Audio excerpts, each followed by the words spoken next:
बिस्मिल्लाहिर्रहमानिर्रहीम। मैं professor Malik Irfan Ahmad. Third lesson हमारा डार्क ज़ेबर एंड गोल्डन आइड, और उसका आज हम पेज नंबर 21 के मिड से स्टार्ट कर रहे हैं। जहाँ तक हमें अपना लास्ट लेक्चर ख़त्म किया था वहाँ तक हमने पढ़ा था कि जो हैरी बिटरिंग है वो जाता है उन लोगों के पास जो वहाँ पर बैठे हुए हैं और उनसे जाके बताता है कि ज़मीन के ऊपर जो है वो हमला हो चुका है, हम यहाँ नहीं रह सकते, यहाँ की आबो हवा ठीक नहीं है, हमने यहाँ से नीचे जाना है। तो उसके साथ मजाक उड़ाया जाता है और वो वहाँ पर एक मेटल की दुकान है, धात की एक दुकान है, वहाँ काम करना शुरू करता है और वहाँ पर वो अपने काम में मसरूफ़ हो जाता है। और तभी उसकी बीवी जो है वो उसके लिए एक टोकरी में खाना लेके आती है। आगे से वो कहता है आई वुडेंट टच इट, मैं इसे छूऊंगा भी नहीं। ही सेड, उसने कहा आई शैल ईट ओनली फूड, मैं सिर्फ वाहिद खाना खाऊंगा फ्राम अ डीप फ्रीज, जो हमारे डीप फ्रीज से है, फ्रिज से है। Food that came from the earth, वो खाना जो ज़मीन से आया है। नथिंग फ्राम आर गार्डन, मैं अपने बाग की कोई भी चीज़ नहीं लूँगा। His wife stood watching him, उसकी बीवी खड़ी उसे देख रही थी। You can't build a rocket, तुम एक रॉकेट तामीर नहीं कर सकते। I worked in a shop once, मैंने एक दफ़ा दुकान में काम किया था। When I was 20, जब मेरी उम्र 20 साल थी। I know metal, मैं धात को जानता हूँ। Once I get it started, एक दफ़ा मैंने इसको शुरू कर दिया। The others will help, दूसरे मेरी मदद करेंगे। He said, उसने कहा, not looking at her, उसकी तरफ ना देखते हुए, laying out the blueprints, और वो नक्शा जात के ऊपर झुका हुआ था।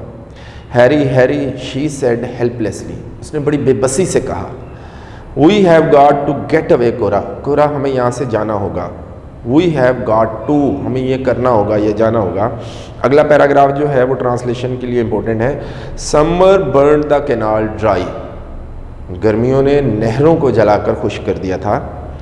समर मूव्ड लाइक फ्लेम, गर्मियाँ जो थीं वो एक शोले की तरह चल रही थीं। उपान द मेडोज, चरागा के ऊपर। इन द एम्प्टियर सेटलमेंट, इन खाली रिहाइश घरों में। The painted house flaked and peeled, flaked and peeled को हम अंडरलाइन करेंगे फॉर सिनोनिम। टूट फूट का शिकार थे। रबर टायर्स, वो रबड़ के tyre.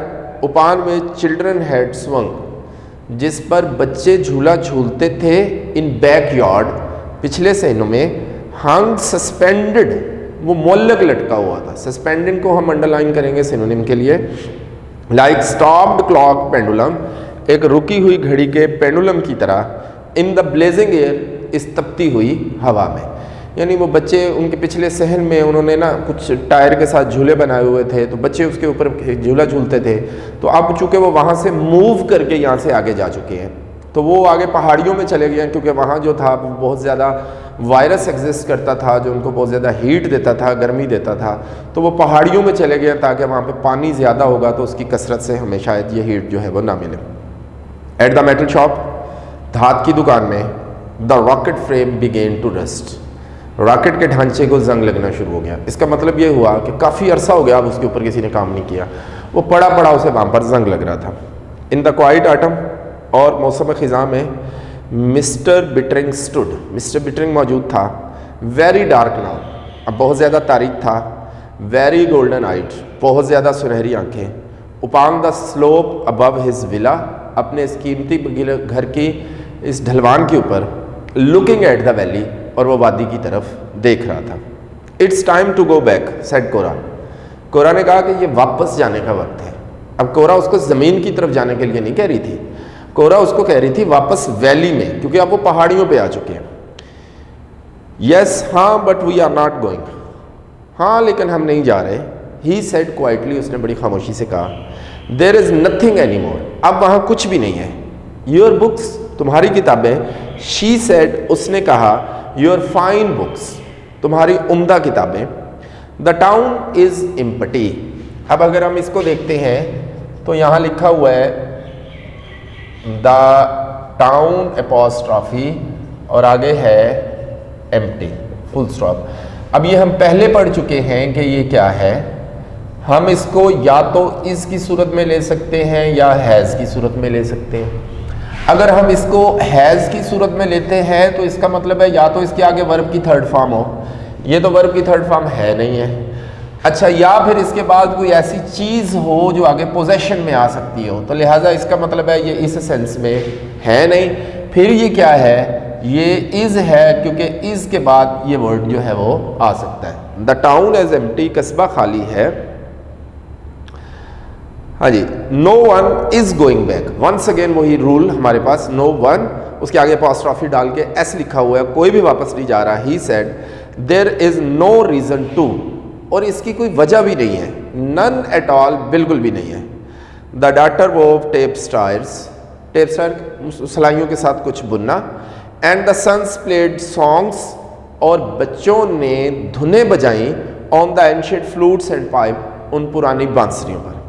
There laughter echoing in marble villa, उनकी हंसी जो थी वो इस संगमरमर के घर में गूंज रही थी।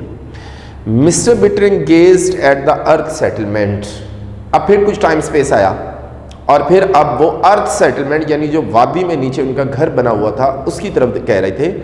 गेज को हम अंडरलाइन करेंगे, यहाँ नेगेटिव कनोटेशन में इस्तेमाल नहीं होगा, पॉजिटिव कनोटेशन में इस्तेमाल होगा, यानी उसने उसको घूरा, गौर से देखा। Far away in the low valley, वो नीचे गहरी वादी में था। सच ओड, कितने अजीब, सच रिडिकुलस हाउसेस, रिडिकुलस मजाइका खेज घर, द अर्थ पीपल बिल्ड, वो ज़मीनी लोग बनाते हैं। They didn't know any better, क्या उन्हें इससे बेहतर नहीं पता। हिज वाइफ म्यूज्ड, म्यूज को हम अंडरलाइन करेंगे, सोचते हुए कहना। सच अगली पीपल, कितने बदसूरत लोग हैं। I am glad they have gone, मैं खुश हूँ कि वो जा चुके हैं।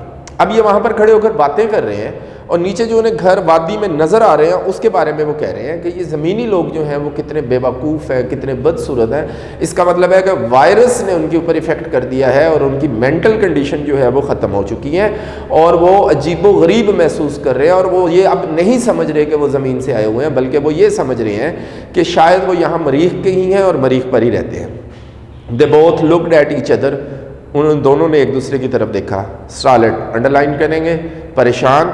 By all they had just finish saying, वो उन तमाम चीज़ों से परेशान थे जो उन्होंने अभी अभी बात ख़त्म की। दे लाफ्ड, वो हंसे क्योंकि उन्हें जहन आ गया, जहन में ये बात थोड़ी सी मेमोरी में रिपीट हो गई कि वो भी ज़मीन से आए हुए हैं और ये उन्हीं के घर बने हुए हैं। Where did they go, he wanted, once again उसी कंडीशन में उसने सोचा कि वो कहाँ गए। He glanced at his wife, उसने अपनी बीवी की तरफ देखा। She was golden and slender, वो सुनहरी थी, स्लेंडर को अंडरलाइन करेंगे, दुबली पतली। एज हिज डॉटर, जितनी कि उसकी बेटी थी। शी लुक्ड एट हिम, उसने उसकी तरफ देखा।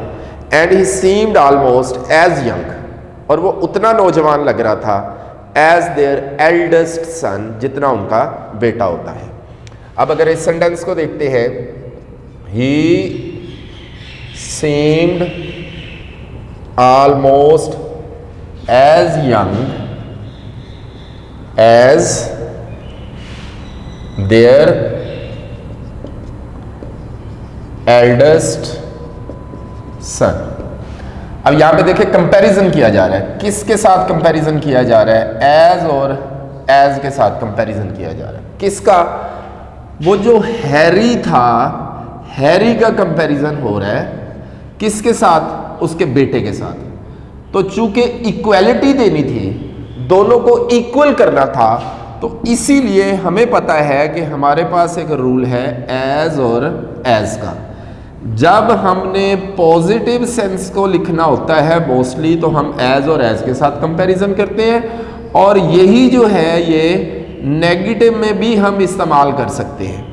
लेकिन अगर हमने फोकस करके नेगेटिव के लिए यूज़ करना हो तो फिर हम क्या करते हैं, सो और एज का इस्तेमाल करते हैं।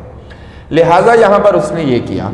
फिर उसके बाद यहाँ पर लिखा हुआ है एल्डेस्ट। एक लफ्ज़ हमारे पास होता है एल्डेस्ट, एक लफ्ज़ हमारे पास होता है ओल्डर या ओल्डेस्ट। इन दोनों में फ़र्क क्या होता है, इसका भी मतलब होता है बड़ा होना, उम्र में बड़ा होना, इसका भी मतलब है उम्र में बड़ा होना।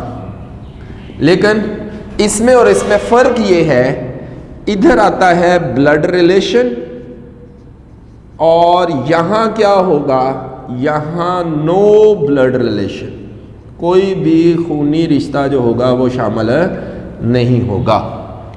हाँ जी, आई डोंट नो, मैं नहीं जानता, शी सेड, मैं नहीं जानती, शी सेड, उसने कहा। अगली जो दो लाइनें हैं, these are important for the punctuation. We shall go back to town, हम कस्बे में जाएंगे, maybe the next year, शायद अगले साल, आर द ईयर आफ्टर, या उसके भी एक साल बाद, or the year after that, या उसके भी एक साल बाद। ही सेड कामली, उसने बड़े पुरस्कून अंदाज से कहा, नाउ आई एम वार्म, अब मुझे गर्मी लग रही है, how about taking a swim, तैराकी के बारे में क्या ख्याल है। यहाँ तक पंक्चुएशन के लिए इंपॉर्टेंट है।